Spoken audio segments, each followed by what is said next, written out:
Yo! Magandang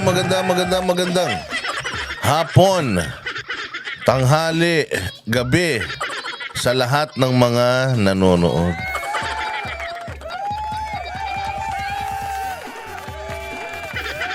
Ito na naman, another day, another Burautan session with Boss Dada TV, yours truly. Kamusta naman ang mga buhay-buhay? Siyempre, first off, batiin muna natin ang mga balateros worldwide na nanonood ngayon at ready na sa another day, another Uratan sessions ni Boss D. Abay, maiinit ang mga palitan ng patutsadahan dito sa ating gobyerno ngayon.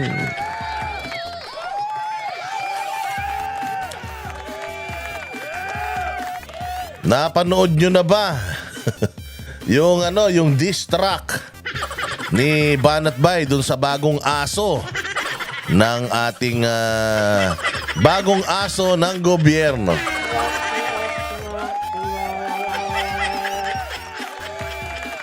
Asan na ba yun? Puntahan ko nga yun. Wait lang ha. Puntahan ko nga yung ano na yun. Kasi marami tayong mapupulot dun eh.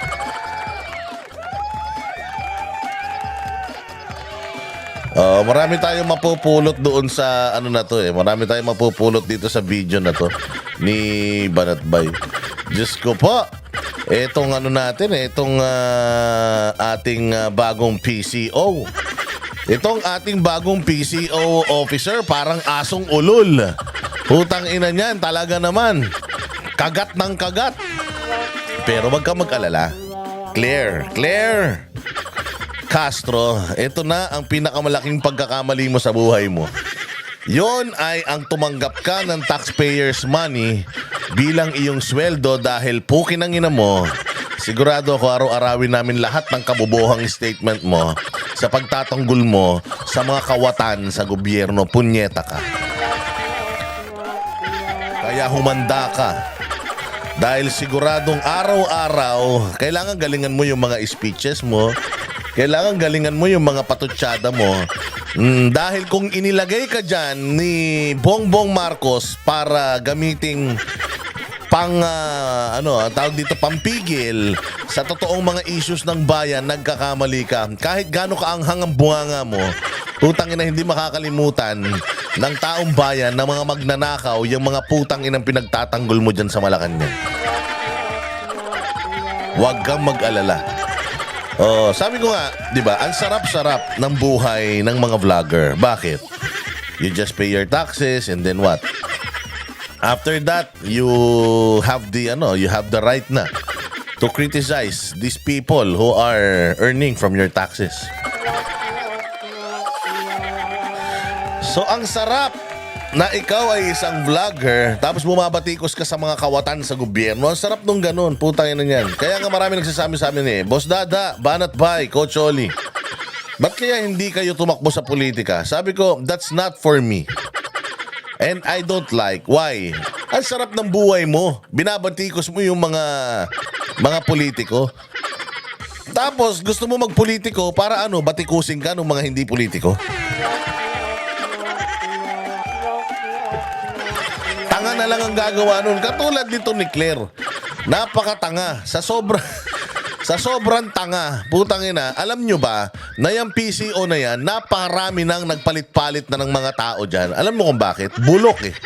Bulok yung ahensya ng gobyerno at bulok yung pinapabango mo. Kasi ang trabaho ng PCO, maghanap ng mga bagay na magaganda na maibabalita sa tao para ma-inform naman yung mga Pilipino. Ano na bang ginagawa ng putangin ng tamad na presidente na to?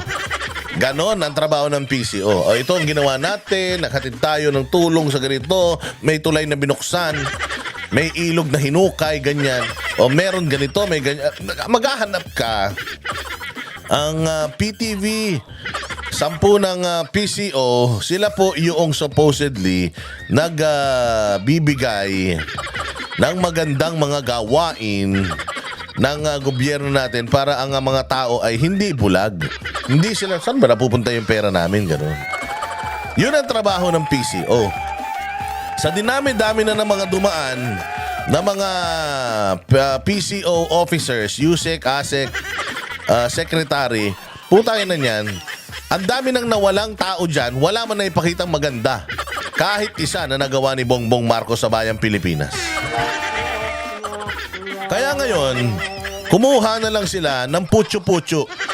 Kumuha na lang sila ng parang inutusan lang din na bumili ng suka. Tas ginawa nilang PCOO. Walang credentials. Putang ina niyan. Abogado lang. Abogado, pero walang ibang credentials. Hindi katulad nila, Martin Andanar, na talagang well-rounded in terms of yung pagbabalita. Kumbaga ako, katulad kami, bagong mga broadcaster lang kami. Bagong mga news anchor lang kami. Kung ako bibigyan ako bigla ng posisyon para dyan, syempre, hindi ako handa dyan. Hindi ko magagawa ng maayos yung trabaho ko dyan. Niwala nga Niwala ngang experience ito sa pag-host ng mga shows or sa pagiging mainstream na news anchor or news reporter.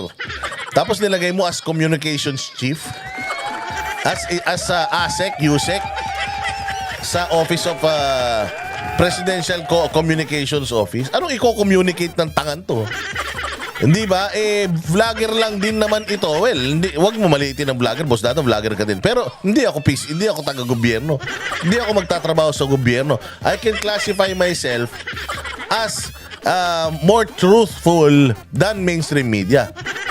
Pero, not to the point na I can work for the government, get taxpayers' money, and then give mediocre output ng pagdating sa trabaho. Ang tanging qualifications lang naman meron tong ulul na to. Bukod sa abogaga siya, ang meron lang naman tong qualifications, putay na, maanghang yung bunganga niya.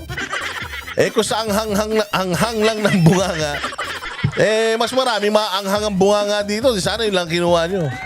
Ganon din naman, hindi rin naman niya alam yung trabaho niya. Hindi rin naman niya ginagampanan yung trabaho niya. Hindi ba? Sabi ko nga sa inyo, hindi naman siya spokesperson ng presidente. Si Claire. Hindi ba? Hindi naman siya spokesperson ng presidente, pero nagsasalita siya para sa presidente.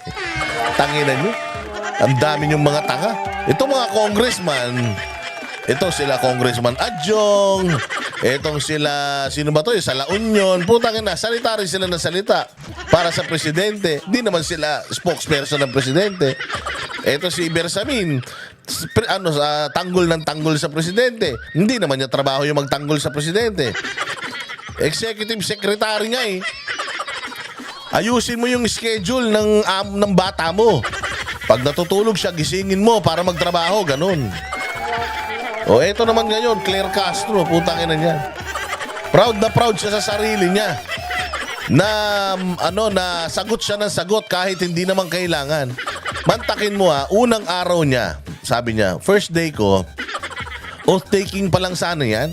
Kaya lang ang daming tanong. Putang ina mo, ang daming tanong. Hindi mo pa dapat tanungin unang-una sa lahat, oath taking lang yan. Bakit ka sumagot? Bobo ka pala eh. Di sana sinabi mo, I will not be answering questions as of today. As of now, I will not be answering questions. I need to settle down first as the PCO Undersecretary. And then when I'm ready to answer all your questions, I will study everything. When I answer all your questions, when I'm ready to answer all your questions, I will answer all your questions according to my capacity. Ganon. Hindi. Putang ina naggaling-galingan ka agad eh.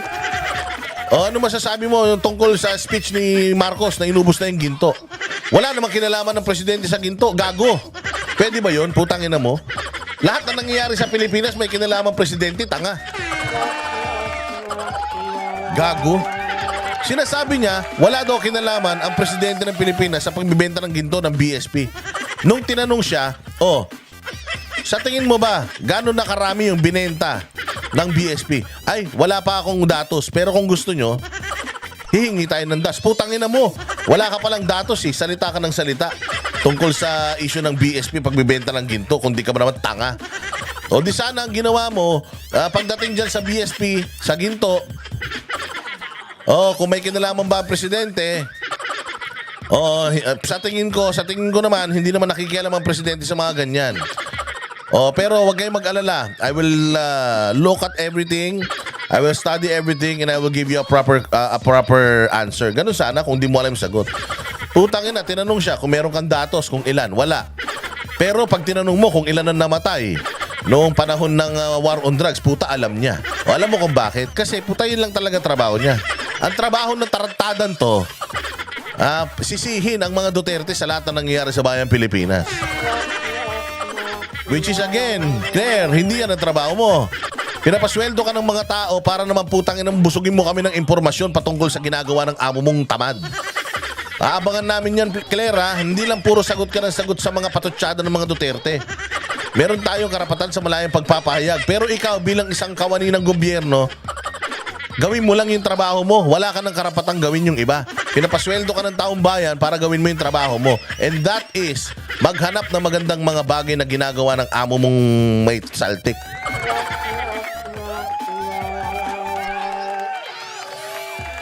Di ba? Sabi ko nga sa inyo, ang lupit ng mga banat ni Banat Bay sa kanya. Pero bago ang lahat, ano yun natin? Puntahan muna natin mga bossing. Simulan na natin. Simulan na natin itong mga katarantaduhan ni Claire. Bago natin puntahan nyo kay Banat. Ang ganda rin ng mga banat dito. Durog na durog talaga eh. Pero siyempre, react muna tayo on our own tungkol dito sa mga katarantaduhan nitong ulaga na ito. Ito. So, sinasabi niya, tinatanong siya dito bilang Palace Press Officer. Again, hindi siya spokesperson. Hindi siya spokesperson, official spokesperson. Hindi po siya mouthpiece ng presidente. Ito po, as her lahat ng mga sagot niya dito is capacity niya as a Palace Press Officer. Which is hindi part ng kanyang trabaho. Hindi part ng kanyang trabaho. But she is speaking as a USEC dito pakinggan natin kung gaano kaanghang ang mga bibitawan niya rito at kung gaano rin siya katanga. Sige. Sana mas magbukas ang isip nila kung sino ba ang mas umakto na diktador. Oy, palakpakan. So ang sinasabi, umpisa pa lang yan. Umpisa pa lang yan Tinakuha ko may sound. Yan, umpisa pa lang yan. Ang sinasabi nitong taratitat na ito, nitong tolongges na ito, ang sinasabi niya, sino ba ang mas umaktong diktador? Wow. So ang sinasabi niya, si Bongbong Marcos daw ngayon ay hindi umaaktong diktador. Si Rodrigo Duterte daw noong panahon niya umaktong diktador. Well, balikan natin noong panahon ni Pangulong Duterte. Tingin. Balikan natin. Noong panahon ni Pangulong Duterte, mga bossing, he was the most criticized president by the media and by the Dilawan Tae vloggers. Siya po ang pinaka inirereklamong presidente. Meron pang mga makakaliwa na nagrarally-rally para bastusin itong si Duterte. But did he ever, or one of his cabinet members, policemen, ever harassed anyone na nambababoy kay Duterte? Did anybody from his cabinet, government, police, military ever filed a complaint against an individual?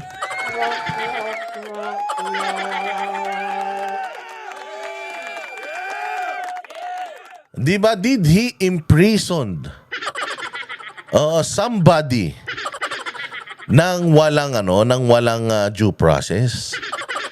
Si Pangulong Duterte ba ever ng baboy ng simbahan? Did he, marami siyang pagmumura. Minura niya si Santo Papa. Oo, tapos minura niya yung, sabi nga niya, meron siyang mga statement tungkol sa Diyos. But did he ever physically harm a person of religion, a person of faith, a church more so? Did he ever say na itong leader na ganito sa sekta na ganito, itong sa Muslim, itong sa iglesia, did he ever, bad-mouthed itong mga taong ito? Bibigyan kita, Claire, ng example. O, sige, doon lang muna tayo, ha. Oo, nagdeklara ba si ito ng Marshal Lumeron sa Mindanao? O, nagdeklara siya kasi siyempre sabog dito, sabog dyan. O, pero ito, balik tayo ngayon kay BBM. Itong 2 taon mahigit ni Bongbong Marcos, anong nangyari? Merong pagsugod sa Kingdom of Jesus Christ. 16 na araw kinubkob yung religious compound, sinira yung simbahan, winarak-warak yung lugar, binaboy, dinuraan, inihian, naghukay pa sa eskwelahan. Ang warrant of arrest ay hindi sa Davao at ang warrant of arrest ay para sa babae. Hindi para kay Pastor Apollo Kibuloy, but they stayed there. So anong tawag mo doon? Hindi ba pagmamalabis yun? Noong panahon ni Duterte, meron bang ganung nangyaring pagmamalabis? Meron?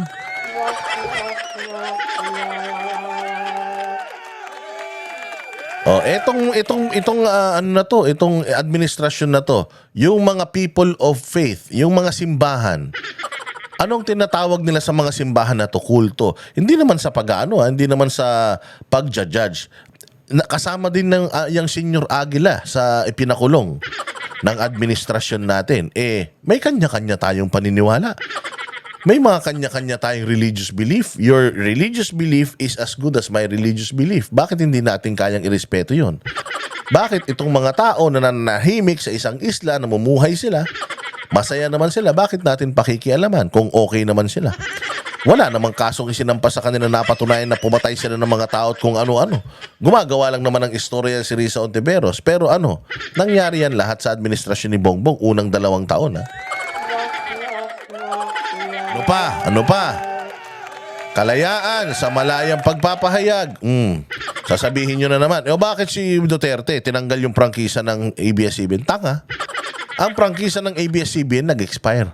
At nung nag-a-apply sila ulit ng panibagong prangkisa, ipinakita ng mga congressman, bakit kita bibigyan ng bagong prangkisa? Ang dami mong violations. Meron kang labor code violations. Meron kang franchise violations. Meron kang utang sa Pilipinas na hanggang ngayon tagal-tagal na hindi mo binabayaran. So bakit ka namin bibigyan ng franchise? Ito pong SMNI, meron po silang active na franchise. Active na franchise na tinanggal or ni-revoke ng Congress. Bakit? Pagka ikaw ay nagkaroon ka ng active franchise, ibig sabihin nag-adhere ka sa lahat ng mga requirements ng Kongreso. They were awarded 25 years, bagong-bago pa yung kanilang franchise. Bakit ni-revoke? Kasi diyan sa diyan sa SMNI, nandiyan yung laban para sa bayan. Kung saan ini-expose ni Ka Eric at ni Badoy yung mga komunista. Tapos gikan sa masa para sa masa, kung saan si Pangulong Duterte sinisita naman yung mga kawatan sa Kongreso. So dahil doon, tinanggalan ng prangkisa na hanggang ngayon nakabinbin pa yan dyan sa Senado. Kasi nga, ang feeling ng Senado, hindi naman talaga dapat tanggalan ng prangkisa. Dapat naman dyan i-sanction lang. Kung may pagkakamali, i-suspend lang ng 1 taon. Di ba? Ito more than 1 year na hanggang ngayon indefinite suspension. Saan ka makakita ng ganun? NTC pa nag-issue ng indefinite suspension. O sino ba ang boss ng NTC? Si Marcos o sinong diktador ngayon? O ngayon, hindi makapagbalita ang SMNI sa Free TV. O nasa online lang sila at cable. O, so, paano na? O, ginawa ba yan ni Pangulong Duterte nung time niya? Hindi. O, ano pa? Ano pa aside from that? Vloggers. Vloggers. O, anong ginagawa nila sa vloggers? Hindi ba pinapatahimik ang mga vlogger? O, itong PNP, nagdidemanda against vloggers. O, sabi ko nga, hindi ba, kung ikaw, public o ano ka, public official ka, at ikaw ay pinapasweldo ng taong bayan, you should be open to criticism. Eh dito sa Pilipinas, when you criticize person in power, they will put you in jail or file multiple cases against you, which is what's happening now. Look at us, vloggers, pinapatawag sa Congress. For what? Ang daming problema ng bayang Pilipinas tapos may special session para sa Congress. Ano ay para sa mga vlogger? Ano yun? Pag nawala ba ang mga vlogger sa Pilipinas, titinuna ang magmumura na presyo ng bigas? Di naman. O, pero pinupuntiryan nila yung vloggers. Why? Because vloggers, wala po kaming ethical standards. Ang vloggers, wala po kaming rule book na sinusunod. Basta kami, alam namin palpak, practicing the freedom of expression, we can say anything we want to say. Lalong-lalo na kung ang sinisita namin yung mga tao sa gobyerno at yung kanilang mga trabaho hindi namin nagugustuhan. O, ganun yun. So, saklaw yun ng ating freedom of expression. Anong sabi nitong tatanga-tangang si Barbers? Nabibigyan ng prangkisa or dapat kumuha na ng prangkisa ang YouTube at ang Facebook sa Kongreso. Para saan? Para kontrolin? O, sino ngayon ang diktador? Punyeta ka. Inutos ba ni Duterte yan ever? Sila Jobber Laurio na kung grabe makapambaboy sa mga Duterte, up to now, ang Duterte, binababoy pa rin. Mga itsura nila, ginagawa na sungay. But did you ever, or did the Dutertes ever file cases against these people na binababoy sila? O so, sino ngayon ang diktador, Claire? Sa loob ng 6 na taon, naging diktador si Pangulong Duterte sa mga kriminal. Putang ina mo. Kung naging diktador si Duterte sa mga kriminal, okay dapat sa iyon. Kaya buhay ka pa ngayon, putang ina mo ka. Dahil naubos ang mga kriminal nung panahon ni Duterte dahil sa ganda mong niya.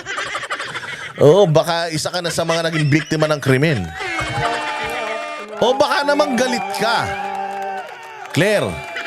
Baka naman galit ka dahil kriminal ka din. At isa ka sa mga nasampulan noong panahon ni Duterte. Hindi ko lang alam pero kasi may mga kumakalat May mga kumakalat na image. Ayan ayan, ang ganda ng record ng bagong PCO Undersecretary. A lawyer and DZMM host for the evening program. Putangin na naman yung programa mo, panggabi pa pala. Tangina, wala nanonood niyan. Usapang Dicampanilla is currently detained at the Manila Police Office or Manila Police District for turning hysterical. Putang ina ka, may topak ka rin pala Baliw ka pala nag-hysterical ka while questioning the legality of the arrest of her client Tuesday. Putang ina mo, ikaw pala ang diktador Putang, hindi ka sumusunod sa batas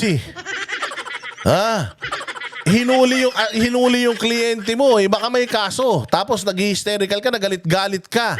Lawyer Claire Castro, who introduced herself to the reporters as an employee of ABS-CBN. Putang na, taga-ABS pala Kaya pala galit na galit sa Duterte tong hayop na to And said she was there only to help. Is currently detained together with her husband. Puta, mag-asawa pa kayong baliw Secretary and Jackson Chua, her client, for slander by deed and obstruction of justice. Puta, ikaw pala ang hindi sumusunod sa batas, visit ka Putangin na mong yabang-yabang mo magsalita sa mga Duterte. Ikaw pala tong kupal Ikaw pala tong hindi sumusunod sa batas. Ikaw pala tong diktador, ginagawa ng pulis yung trabaho nila. Putangin na, mag-hysterical kayo mag-asawa. Kundi ka ba naman tanga? Yabang-yabang mo magsalita, di ka naman pala malinis. Putangin na mo ka, kung magsalita ka sa TV, akala mo ikaw ang pinakamagaling na tao sa Pilipinas. Pukin ang ina ka, may tinatago ka palang bahong hayop ka Balikan natin mamaya yan, ha? Balikan na. Hindi kasi nga, ang yabang magsalita eh. O sige, diretso pa natin to. Ay, ilan pa lang yan sa mga example sabi ko kasi, do not compare apples to oranges. Do not compare PRRD, which is an apple, to an aratilis na tumutubo lang sa imbornal na si Bongbong Marcos. Do not. Why? Mapapahiya ka, Claire. Yan ang hindi mo dapat ginagawa. Yan ang hindi mo dapat ginagawa, yung ikumpara si Bongbong Marcos kay Duterte. Because again, yes, Duterte may have been a dictator. Pero hindi sa mga citizens ng Pilipinas. Mga law-abiding citizens ng Pilipinas. Naging diktador siya sa mga drug lord, kriminal, kurakot, in short, mga katulad ng administrasyon nyo. Diretso. Ang Pangulong Duterte ba nung panahon ng 6 na taon na siya ay namuno? O si PBBM o ang Pangulo ngayon na halos 3 taon pa lamang na nagiging presidente? Ano ba ang mga kinilos dati ng Pangulong Duterte? May mga signs siya ipinakita sa ibang mga articles, sa mga news sa mga news Maglagay ka, hindi yung pucha generic. Ano yung specific na ginawa ni Pangulong Duterte para masabi mo na siya ay naging diktador or naging dictator-like nung panahon niya? articles na ang mga signs ng pagiging diktator ay kay Pangulong Duterte. Ano nga? Ano yung mga yun? Ano po yung top of mind na iisip po ninyo ngayon? Kasi mamaya yung mga Yan top of mind. Ano yung top of mind? Kung may mind to, nakikinig sa atin na supporters ng Duterte camp, sabihin na ikaw, magpakita ka rin ng ebidensya sa mga sinasabi mo. Nako, baka po kulang ang oras natin kapag Yan ang sinasabi ko. Tinanong siya, tangina, huli ka, no? Ano yung nasa top of your mind that made you say na si Pangulong Duterte ay nagpakadiktador nung panahon niya? Anong sagot? Baka abutin tayo ng 10 oras ng gabi. Yes. Tangina mo, wala kang maisip. Tingnan natin. Hindi ko pa kasi napapanood to. Baka may binigay siya. Tingnan natin. tayo ay nagsabi. Ulitin, okay, sabihin lang po natin. Hindi pa po ba siya ay ninanais niya, may mga action siya na pagbabiolate ng Constitution, mga provisions ng Constitution. Like, for example, hindi ba't hinamon niya mga Pilipino, encourage niya mga Pilipino na huwag magbayad ng tax hanggat hindi nagbibigay ng detalye ang Kongreso ng kanilang... Hindi ba? That's the right thing to do. Morally. And besides, tanga-tanga talaga tong putang inan to. Bobo ka talaga. Claire. Putang ina mo ka, huling-huling kung gaano ka katanga. Yan ang sinasabi ko sa iyo, hilig mong magpa-interview, hindi ka naman marunong, punyeta ka. Ang sinasabi mo dito, okay, ina to bobo. Ang sinasabi mo dito, si Pangulong Duterte noong presidente siya ay maladiktador.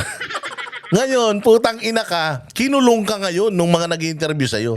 Bopols ka, kakampi mo na yan, ginawa ka pantanga. Ano yung on top of your mind? Ano yung nasa isip mo? Na ginawa niya na nagpakadiktador siya. Para naman fair sa mga nanonood na mga Duterte. Puta, wala siyang maisip. Wala. Sabi niya, baka abutin tayo ng siyam. Siya, hindi, putang on top nga, bobo ka pala Abogado ka Comprehension lang, mahina ka. On top of your mind, may ibig sabihin, isa lang. Magbigay ka ng isang classic example. Noong panahon ni Duterte, na ginawa niya na maladiktador. Putang ina mo, wala kang alam. Hindi mo alam, wala kang naisagot. Ulitin natin Wala siyang naisagot nung tinanong siya kasi salita siya ng salita. Sino ba diktador sa kanila? Tinanong siya, bakit mo masabing diktador si Duterte? Ha? Wala na. Okay nang ina naghang, ang gaga. Ay, kung nga sa'yo, putang ina ka Castro, kung kami pa mag-i-interview sa'yo, baka masuka ka ng tae. Ulitin natin magbayad ng tax hanggat hindi nagbibigay ng detalye ang Kongreso. Hindi ba't hinamon ng Constitution siya na pagbabiolate ng Constitution, mga provisions ng Constitution, like, for example, may mga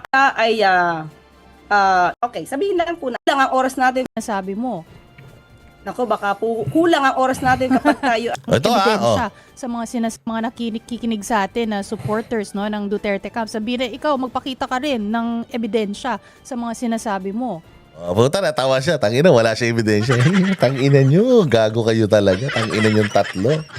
Usapan natin, hindi nyo ako tatanungin ng mga critical. Putang ina nyo, alam nyo na nga tanga ako eh. O sige, dahil magaling akong vlogger, putang ina. Gagamitin ko na lang aking kabobohan. Sabi niya, diktador daw si Duterte nung panahon niya. So tinanong siya, anong ginawa ni Duterte? Putang ina, on top of your mind. Ano sabi niya? Nako, baka po kulang ang oras natin kapag tayo ay nagtabi. Ulitin, okay, sabihin lang po natin. Yan na. Isip siya. Putang ina. Ako nang bahala rito. Wala na sa script to. Hindi pa po ba siya ay hindi na nais Sa nag-post eh. Gumanon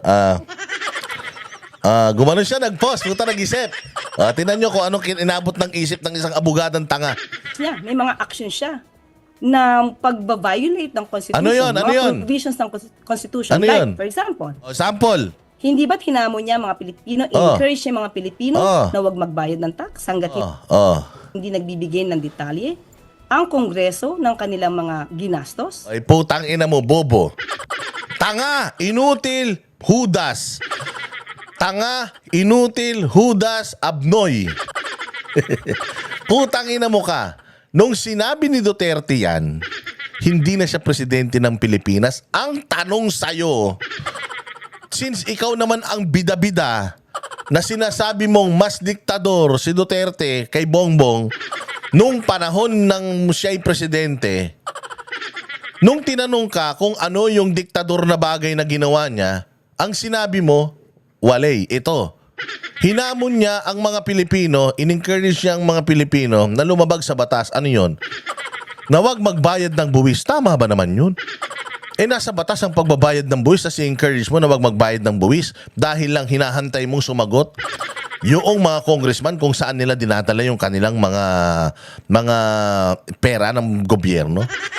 It was actually pronounced during gikan sa masa para sa masa, which was hindi na siya presidente nun. Si Bongbong na presidente nun. Punyeta ka pala eh. Ang linaw-linaw ng tanong sa'yo eh. At ang linaw-linaw din ng pagbanat mo sa mga Duterte. Binabanatan mo na diktador ang Duterte kaysa sa Marcos. Ni isang bagay, noong Pangulo si Duterte, wala kang maisip kung diktador siya o hindi.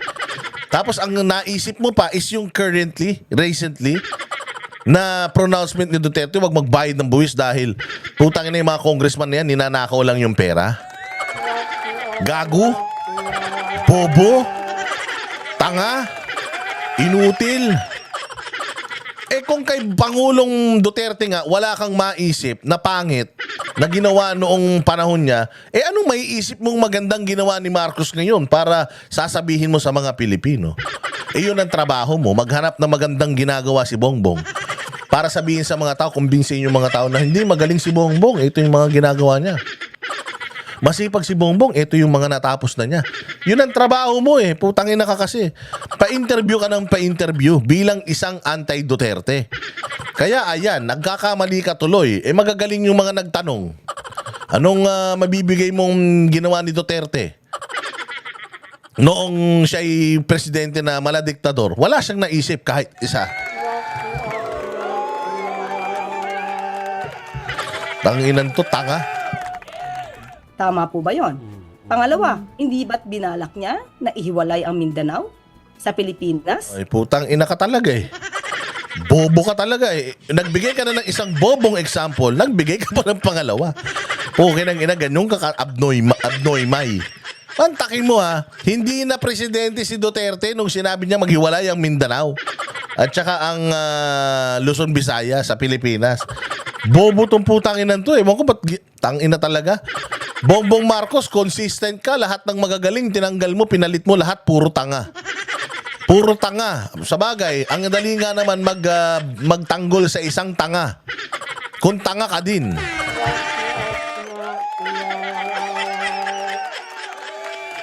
Putay na, dapat mas natuwa pa ako sa iyo, Bongbong, kung kinuha mo na lang spokesperson mo, kaya PCO mo si Trillanes Tayo na, at least yung si Trillanes talagang nasa puso niya yung pagiging Duterte hater. Ito hindi, nagpapanggap lang na Duterte hater to eh. Para maupo sa gobyerno mo wala nga siyang alam tungkol sa mga pinaggagawa ng mga Duterte, tapos panay ang banat sa Duterte ng putang inan to. Ako tanungin mo, Claire, kung ano yung mga ginawa ni Bongbong Marcos na na katarantaduhan sa Pilipinas, kaya kitang sagutin kahit natutulog ako. Pero ikaw, putang ina, bilang isang anti-Duterte, wala kang alam na ginawa ni Duterte unconstitutional nung siya'y namumuno bilang presidente. Ngayon mo lang sasabihin yung mga yan, hindi na siya presidente niyan. Opinion niya yan as a private individual. Tanga. Anong kaibahan nun? Ang laki ng kaibahan nun. Presidente si Marcos, private individual si Duterte. Bobong hayop na ito. At inuutusan pa niya ang dating Congressman Alvarez na mag-ipon ng signatures para sa kanyang advokasya. Tama po ba yon? May mga pagkakataon po, siya mismo. Tang ina, galing na galing siya sa sarili niya, no? Bobo naman. Claire, utang ina ka, Claire. It is clear. It is clear na wala kang utak. Oh. It is clear. Oh. It is clear as day that you are a dumb. You're a dimwit. It is clear that you are plain stupid for citing examples na hindi na presidente si Duterte. Hindi ka sumusunod sa mechanics. Tangina na yung mechanics na yan, ikaw mismo. Yung palaro na yan, ikaw mismo ang gumawa. Pero pinahamak mo sarili mong animal ka. Ang nagtotolerate ng violence. Inamin naman niya na siya ay killer. Siya ay killer. Kinginan to, bobo talaga. Bilang isang abogado, di ba dapat kapag kami, sabi nga nila kapag ka extrajudicial confession, it has to be clear. It has to be clear. Sino yung namatay, sino yung pinatay, saan pinatay. Dapat kumpleto ng detalye. Kumpleto ba detalye? Nasampahan na ba ng kaso to ng pagpatay? Murder? Meron ba, Claire? Wala, di ba? Ano ang tawag doon? Alam mo kung bakit wala? Alam mo, kasi nga, alam ng walang nag-i-initiate mag-file ng cases ng murder kay Duterte kasi nga kulang kasi nga masyadong matalino si Duterte. Just to appease you, sabi nga niyan sa Congress, just to appease all of you. Okay. I killed a lot. But did he say he killed a specific person, this and that? No. So how can you file cases against him if hindi sufficient yung ebidensya nyo that he indeed killed somebody? Mamaya, yabang-yabang lang yan. Kayo na nagsabi, mayabang si Duterte. Kayo na nagsabi, hallucinative si Duterte. Bakit pag kayo mga ganitong sinasabi niya, sineseryoso nyo? Abogado ka pa man din. Tapos ganito ka mag-isip, putang ina, para ka talaga si Libayan. Parehas kayo ni Libayan, putang ina, abogagong mga walang utak. Tuwan-tuwa po siya sa sarili niya Akala niya may maganda siyang sinabi. Dalawa pa lang po yan nababanggit natin. Tanga. Putang ina, wag mo na dagdagan. Okay na yung dalawang katangahan. Dadagdagan mo pang pangatlo? Putang ina, shame on me na yun. Oo, diba? Do it once, shame on you. Do it twice, shame on me. Do it thrice, shame on me 3 times. Putang ina, fool me once, twice, thrice na yun Ayun na naman to si Claire, Tolongis At yan po ay may ebidensya. Oo. Yun nga. Ebidensya, putang ina to. Ano ebidensya? Pukin ang ina mo ka. Asa na nga yung ebidensya? Hinahanapan ka nga ng ebidensya Tinatanong nga sa'yo, ano ebidensya mo Hindi mo nga masabi kung ano ebidensya mo kung di ka ba naman boba Alang minsan sinasabi ng mga nakapaligid sa kanya, joke daw no. Pero yeah. That's right po, Sir Jovi. Lahat ba ng sinasabi ngayon ng Pangulo ay dapat nating seryosohin? O lahat ng sinasabi niya against the President and against the government ay lahat ay joke lang? Hindi, kaya nga, alin sa kanyang mga joke yung pipick upin nyo. That's the most important thing.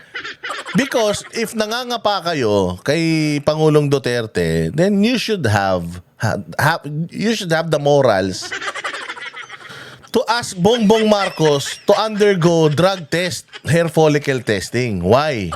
The President Duterte, total naman lahat ng sinasabi niya, siniseryoso nyo.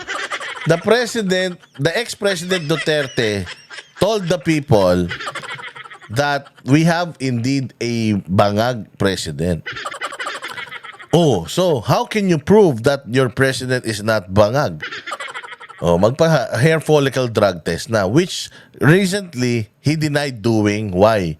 Because it's not connected daw to public office and public trust. Now, Claire Castro, being the USEC and the spokesperson of Marcos, can you explain why the stupid president of the Philippines said itong kanyang pagpapadrug test or the call for his drug testing is not connected to public office and public trust?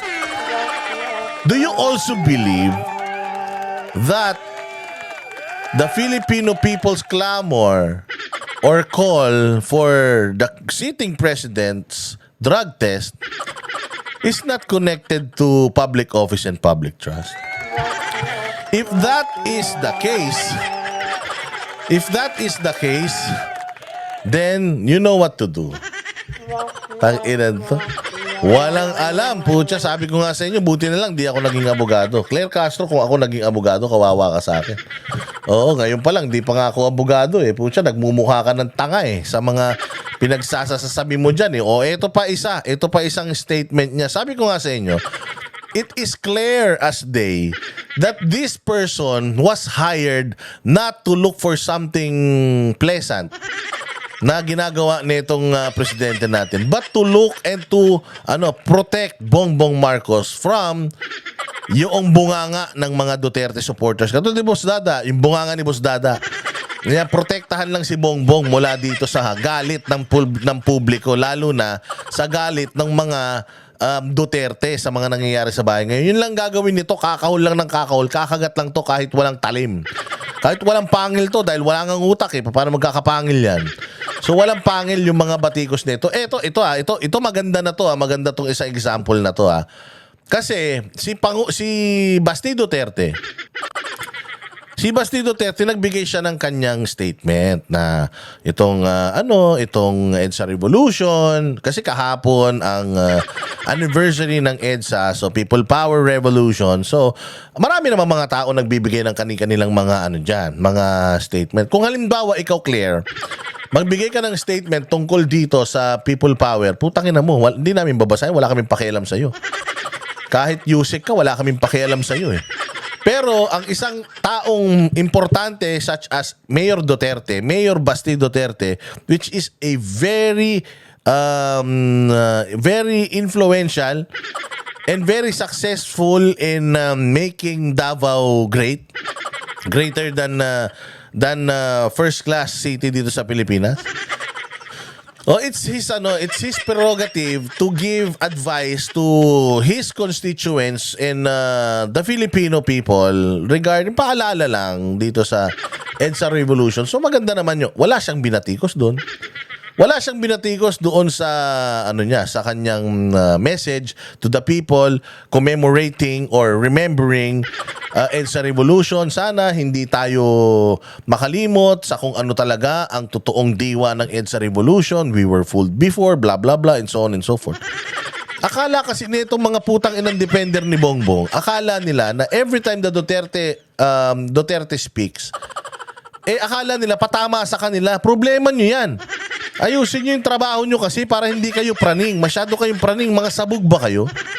So ito yung kanyang statement tungkol doon . Ang ganda nung mensahe ni Basti Duterte. Pero tingnan nyo, sasabihin nitong tangan to. Ako ay reaksyon ninyo dahil naglabas ang kampo ng mga Duterte. Well, specifically si Basti Duterte ng kanyang statement ngayong maghapon yata lumabas ito. At nagkaroon siya ng maikling komentaryo pagdating sa EDSA People Power Revolution. Parinig nga natin. Pero, di ba? Statement of City Mayor Sebastian Duterte. Today, we join the entire country in commemorating the 39th anniversary of the People Power Revolution. A historic moment when Filipinos stood together in unity to reclaim democracy. Ganda, di ba? Martial law declared by Ferdinand Marcos Sr. Naputangin na may nabasa lang Ferdinand Marcos, putya. Na-triggered kagad to si ate. Sino ba talaga nag-declare ng martial law nun? Si Marcos naman, ba't galit na galit ka? Left the dark legacy, countless lives were lost, freedoms were stripped away, and power was concentrated in the hands of a few.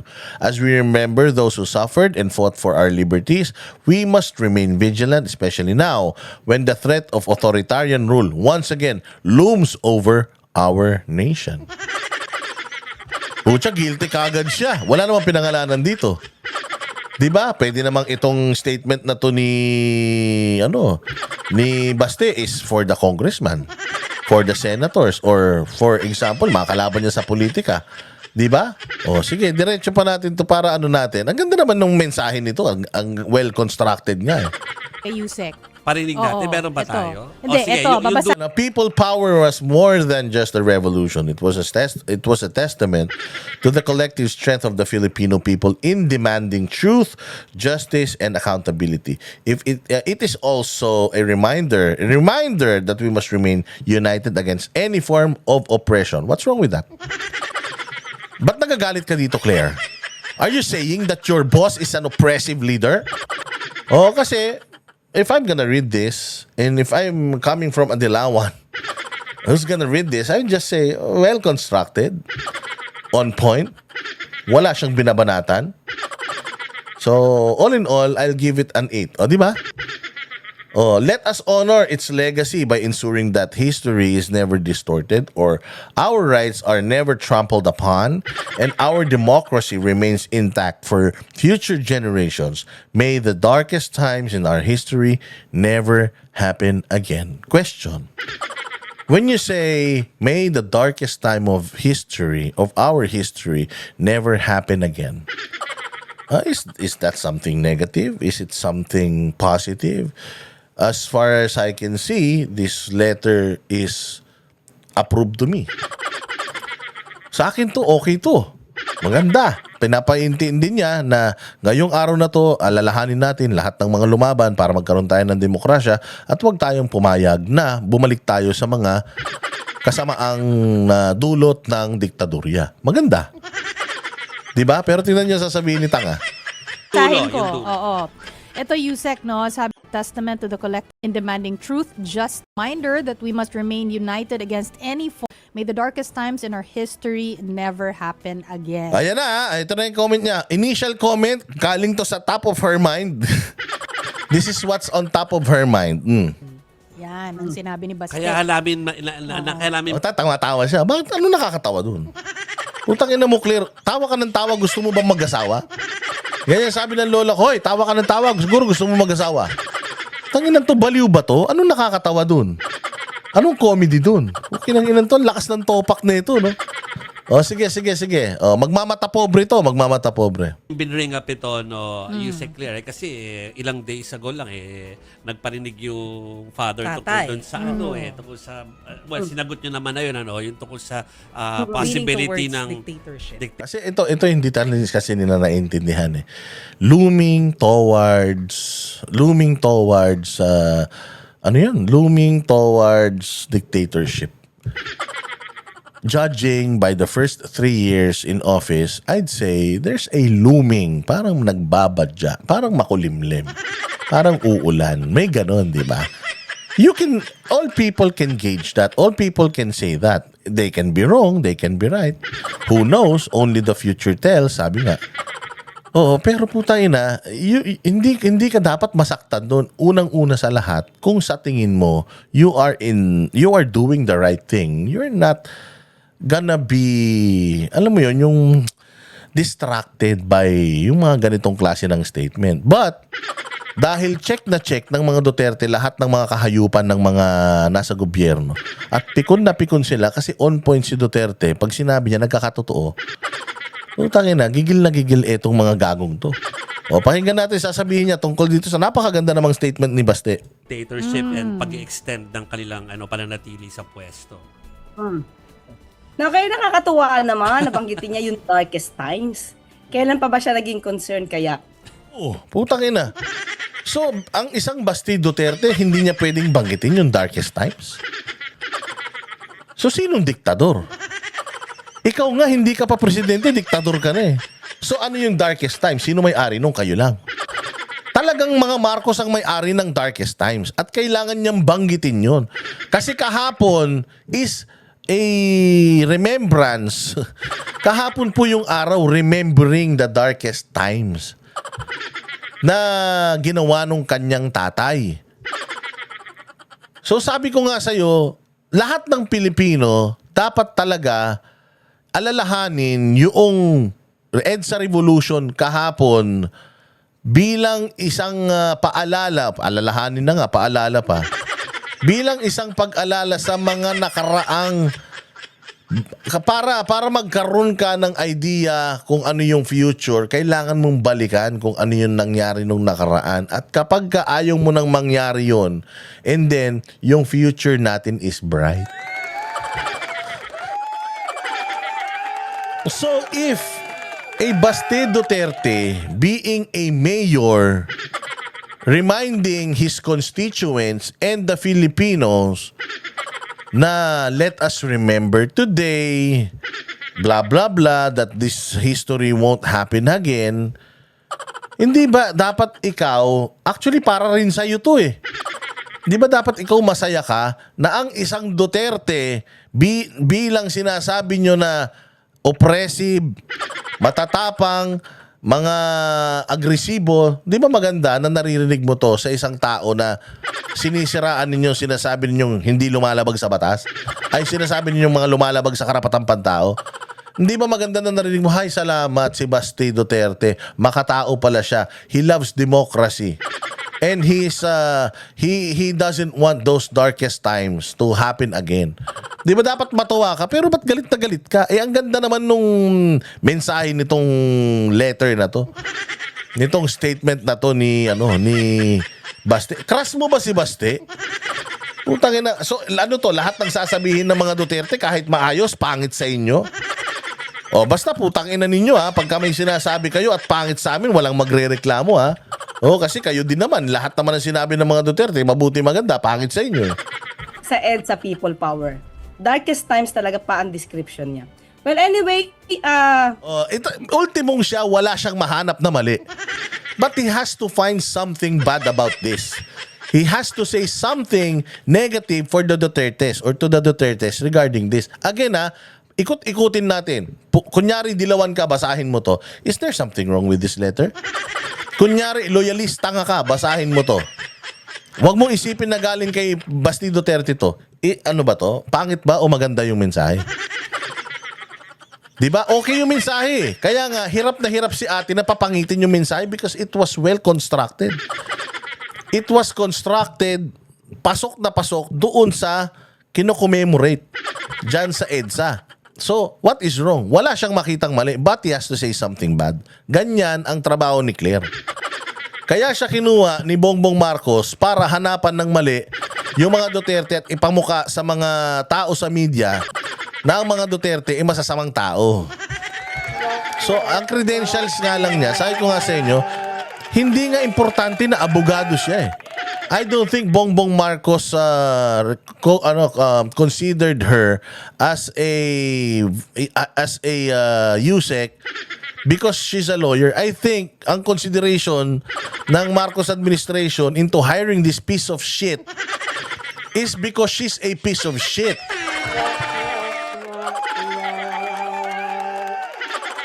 Plain and simple. Direct to the point. O, sige, ano pa sasabihin niya? in general naman, hindi naman kinakalimutan kung ano ang nangyari sa EDSA People Power. Walang nagbabawal, walang humahadlang, kanino man. Yes, but it is being remembered for us to remember the dark hours or the dark times of the Philippines during those times. Di ba? So ikaw nagsasabi na parang dapat hindi na natin yan kino-commemorate dahil Sigurado naman tayo, wala namang wala namang may gusto ng darkest hour. Wala namang may gusto ng dictatorship. So ano, tigil na natin yan? Bakit pa natin sineselebrate yan? It is being celebrated as a reminder. And this letter serves as a reminder of what happened before. And encouraging the people to not let this happen again. So what's wrong with this letter? What is wrong with this statement from Basti Duterte, Claire? Patungkol sa pag-aalala, pag-commemorate, pag-celebrate ng EDSA People Power. Nakita ko nga dyan sa news nyo. Itong si Mayor ng Quezon City, Joy Belmonte, hindi ba't kasama siya sa pag-celebrate? Oh, ano ang problema doon? Ano ang masama doon? Can you just say, Claire, that this letter is proper? Why cannot you just say that? Being a lawyer and being non-partisan, can you just say this letter is good? This letter is napapanahon and it's a good one. So what do you want me to say? Di ba? Hindi naman kasi. So ibig sabihin, it is really clear. It is really clear that ang trabaho talaga niya is to look for something sa mga sinasabi ng mga Duterte and sirain ng mga Duterte. Or bumatikos in behalf of the government to the Dutertes, get back at the Dutertes in terms of maanghang na salita. Again, Claire, hindi ka pa pinapanganak, nakikipagmurahan na kami. Mas matanda ka, pero putay na. Maniwala ka, Claire. Sa lahat ng mga ginagawa mo na to, you are just exposing yourself as the new Gadon and new Trillanes of this administration.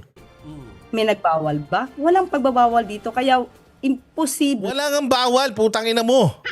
Wala naman sinabi dito sa letter ni Basti na ipagbawal si Belmonte dyan. Na ipagbawal alalahanin. Wala namang ganon. Nagsasasabi nitong gagang to. Ang sinasabing maaaring ito ba ang paraan ng Pangulo para mabura ang memories about the EDSA People Power. Putang ina, walang sinabing ganun. Ang sinabi nung letter, huwag tayong makakalimot. Ito po ang araw kung saan inaalala ang mga nangyari nung nakaraan at sana ay magpatuloy po nating alalahanin ito at yung totoong diwa ang mamutawi, mamayani sa mga puso natin. Ano sinasabi mong may ginagawa si Bongbong Marcos para kalimutan to? Unang-una sa lahat, hindi nga ginawang holiday ni Bongbong yan eh. Special working holiday yan. Dapat nga yan. Special non-working holiday yan eh. Pero hindi niya ginawang ganun. Bakit? Kasi sila yung apektado. Ganun ba yun? Walang ganon. Well, maganda ang kanyang sinabi. I hope. Oh, maganda yung kanyang sinabi. Umaming ka din. Tinan mo, pero may banat siya. May banat siya. Maganda ang kanyang sinabi, pero Maganda ang pagkakasulat ng kanyang writer. Pero di ba? Minamaliit niya si Basti. He has to look for something negative about this. Ang sinasabi niya, maganda yung letter, maganda ang pagkakasulat ng writer niya. So ang sinasabi niya, hindi naman inisip ni Basti, yan tanga yun eh. Ganun ba, Claire? Sobrang taas ng tingin mo sa sarili mo. Mas bobo ka nga. Tangina mo. Ilang araw ka pa lang. Ilang araw ka pa lang na PCO undersecretary, ang bobo mo na. Ang dami mo ng bloopers. Ang dami mo ng mga kabulastugan na ginawa. Ang dami mo ng highlights. Putsang ina, yung nakaraan namang Yusek, hindi naman kasing epal mo. Bakit naman nag-hire sila ng sobrang epal na katulad mo? Anak ng tinapay naman talaga, oh. Kamag-anak daw to ni Franz Castro. Totoo ba? Ang ina, kung kamag-anak ni Franz Castro to, kaya naman pala. Pero last year ba, nagsagawa rin siya ng ganyang comment? Bakit ngayon? Itinataon. So ayaw mo. So kung halimbawa, si Baste, hindi siya nagsalita last year tungkol sa EDSA Revolution, ngayon, nagsasalita siya, ayaw mo, bawal? Nasa batas ba yon? Bawal yon? Claire? Alam mo, chismosa ka kasi. Marites ka kasi. Lahat na lang sa'yo, issue. Lahat na lang ng gawin ng mga Duterte, issue sa'yo. Ito ang isang issue. Kayong dalawa ni Libayan, galit kayo sa mga tulfo. Putang ina mo. Kakampi ni Marcos si Raffy Tulfo. Paano na yan? So hindi ka na magbablock propaganda kay Raffy Tulfo, Claire. Putangin nyo, mga wala kayong prinsipyo. Mga wala kayong prinsipyo, mga putangin nyo. Sa totoo lang. Tapos sisitahin mo si Baste. Dahil last year, hindi naman siya nag-comment. Ngayon nagko-comment siya. Bakit? Bawal? Bawal yun, Claire? Nasa batas ba yun? Dahil ba mayroon silang pagbibintang that the president is giving Hindi. Bobo. Dahil kineselebrate kahapon yung people power. Kaya gumawa siya ng message para sa people power. Putangin na, hindi dahil meron silang ganito, ganyan. Puta, masyado ka kasing praning eh. Bumabatak ka din ba? Ha? Bumabatak. Tangin na, ginagawa mo ng maling, ginagawa mo ng istorya, ng chismis, yung wala naman dapat istorya, chismis. Ganito yung kapitbahay nyo eh. Na dumadaan ka lang, ginabi ka lang ng uwi, putang nagpakangkang ka na. No, ganito yung kapitbahay. Ay, siguro, alam mo yung gabi-gabi nagpapakangkang yan. Tinan mo, gabi na umuuwi. Oh, di ba? O, sino matinong babae, ganitong oras uuwi. O, ganito tong mga to eh. Yung pinsan nyo, yung mga kapitbahay nyo, tsahin nyo na chismosa. O, yan yan, musang yan, musang. Hindi na marites to. Hindi na marites to, musang. Musang na tawag dito. Anyways, maraming salamat mga bossing sa inyong panonood ha. Maraming salamat mga boss sa mga nag-subscribe, nag-share. Siguraduhin nyo mag-subscribe, share, tsaka view naman kayo. Ano naman kayo, subscribe naman kayo sa channel natin, no? Para may silbi kayo sa bahay, buburautin pa natin itong mga sweetics sa lipunan. Eh. Mantakin mo itong mga kupal na to tumatanggap ng sweldo. Galing sa buwis ng taong bayan, tas putang ina, ganito lang ginagawa, awayin lang mga Duterte. Meron na palang posisyon sa gobyerno na ganun ngayon. Hire kita para awayin mga Duterte, ganun. Anong ano yan? Anong job description yan? Undersecretary ng Presidential Communications Office targeting the Dutertes, ganun ba yun? Yan ba yung exact job description? Diyos mio. Hoy! Salamat po sa mga nagsusuper thanks ha. Yung ng mga nagsusuper thanks sa ating mga content. Salamat po. At mabuhay po kayo sa lahat ng mga tumatangkilik ng channel na to. Mabuhay kayo sa mga bago. Sana hindi kayo mabore.